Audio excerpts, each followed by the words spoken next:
नई दिल्ली में 16वें भारत जापान वार्षिक शिखर सम्मेलन के दौरान भारत और जापान ने अगले 10 वर्षों में 10 ट्रिलियन येन इन्वेस्टमेंट का लक्ष्य तय किया है। साथ ही दोनों देशों ने अपने पहले रक्षा सह विकास प्रोजेक्ट पर भी हस्ताक्षर किए। बायोगैस पहल और इंडो पैसिफिक क्षेत्र में रणनीतिक सहयोग बढ़ाने पर भी महत्वपूर्ण फैसले लिए गए। पूरी खबर विस्तार से आपको बताएंगे। नमस्कार, आप देख रहे हैं न्यूज़ 18 का डिजिटल प्लेटफॉर्म और मैं हूं आपके साथ रश्मि शंकर। भारत और जापान के रिश्ते हमेशा भरोसे, सम्मान और रणनीतिक साझेदारी के लिए जाने जाते रहे हैं, लेकिन गुरुवार को नई दिल्ली में 16वें भारत जापान वार्षिक शिखर सम्मेलन के दौरान ये रिश्ता उस वक्त और खास बन गया जब प्रधानमंत्री नरेंद्र मोदी ने जापान के प्रधानमंत्री सनाए तायाकीची को अपनी छोटी बहन बताया। ये सिर्फ एक आत्मीय संबोधन नहीं था, बल्कि दोनों देशों के बीच बढ़ते विश्वास और मजबूत होते रिश्तों का प्रतीक भी माना जा रहा है। चीन की बढ़ती आक्रामकता के बीच भारत और जापान ने साफ संकेत दिया कि उनकी साझेदारी अब केवल आर्थिक सहयोग तक सीमित नहीं रहेगी, बल्कि रक्षा, तकनीक, ऊर्जा और क्षेत्रीय सुरक्षा जैसे अहम क्षेत्रों में भी नई ऊंचाइयों तक पहुंचेगी।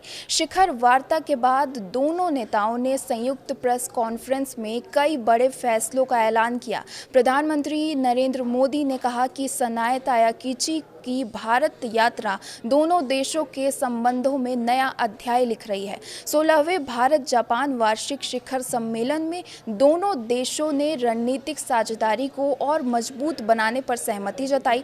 प्रधानमंत्री मोदी ने कहा कि बीते एक साल में भारत और जापान के बीच 120 नए कारोबारी समझौते हुए हैं। अब दोनों देशों का लक्ष्य अगले 10 सालों में भारत में 10 ट्रिलियन येन के जापानी निवेश को आकर्षित करना है। रक्षा सहयोग भी इस सम्मेलन का सबसे बड़ा आकर्षण रहा।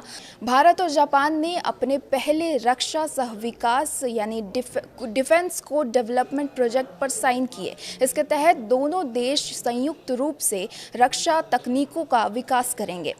सरकार का मानना है कि इससे क्षेत्रीय शांति, समुद्री सुरक्षा और नियम आधारित अंतर्राष्ट्रीय व्यवस्था को मजबूती मिलेगी। दोनों नेताओं ने वैश्विक अनिश्चितताओं को देखते हुए आर्थिक सुरक्षा और ऊर्जा सुरक्षा पर साझा रोड मैप तैयार करने का भी ऐलान किया।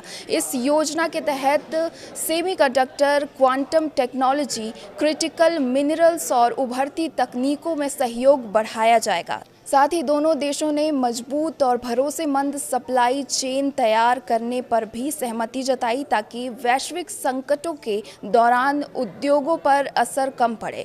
पीएम मोदी ने गोवर्धन पहल के तहत भारत जापान बायोगैस इनिशिएटिव की शुरुआत का भी ऐलान किया। इस पहल के जरिए देश भर में आधुनिक बायोगैस संयंत्र स्थापित किए जाएंगे। इसके स्वच्छ ऊर्जा को बढ़ावा मिलेगा, ग्रामीण अर्थव्यवस्था मजबूत होगी और किसानों को अतिरिक्त आय के अवसर मिलेंगे। जापान की तकनीकी विशेषता और भारत की ग्रामीण क्षमता को जोड़ने की दिशा में इसे बड़ा कदम माना जा रहा है। दोनों देशों ने स्पष्ट किया कि वे मुक्त, खुले और नियम आधारित इंडो पैसिफिक क्षेत्र के पक्षधर हैं और समुद्र सुरक्षा, क्षेत्रीय स्थिरता और अंतर्राष्ट्रीय कानूनों के सम्मान को लेकर दोनों नेताओं ने साझा प्रतिबद्धता दोहराई।